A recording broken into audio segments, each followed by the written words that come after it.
নমস্কাৰ সকলোকে। আজি স্কচ আলুৰ লগত মুৰ্গী মাংস বনাম বুলি এনেকৈ যোগাৰ কৰি লৈ লৈছোঁ। আৰু এনেকৈ স্কচ আলুৰ লগত মুৰ্গী মাংস খালে ভালো লাগে, মাজে মাজে বনাই থাকোঁ। আৰু ইপিনে মানুহজনৰ আজি ডিউটি নাই, ঘৰতে আছে। আৰু ঘৰত থাকিলে ঘৰৰ কিছু কাম পৰি থাকে আৰু দেখাই আছোঁ বাৰু কি কৰি আছে। এনেকৈ আৰু অলপ অলপ কৰি থাকিলে ঘৰৰ কামবিলাক আগবাঢ়ি থাকে।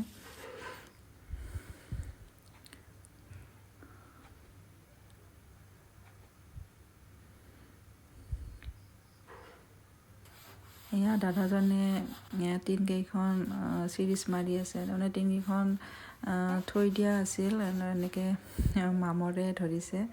এনেকৈ বাহিৰত এটা ৰুম বনাম বুলি ভাবিছোঁ। আৰু এখেতে এনেকৈ ৰং কৰি আছে। ৰং কৰিলে লাষ্টিং কৰে, সেইকাৰণে ৰং কৰি আছে।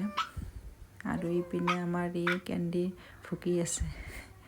বাহিৰত ইয়াক বিস্কুট দিয়া গম পাইছে। তাৰমানে বেলেগক তাৰমানে কিবা খাব দিলে ইয়াৰ বহুত খং উঠে।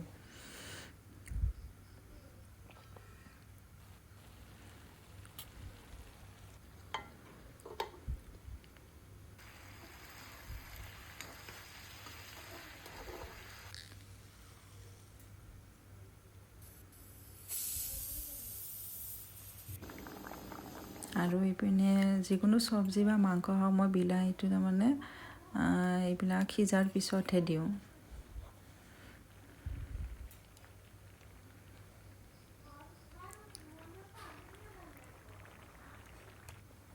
আৰু এইপিনে দালি চম্ভাৰ দিছোঁ।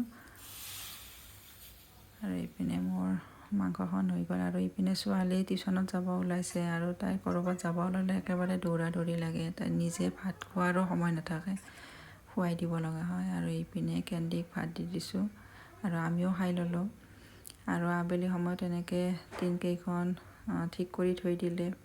এয়া আৰু আজি এনেকৈ এটা ভিডিঅ' বনালোঁ। আজিলৈ এৰিছোঁ। Bye bye.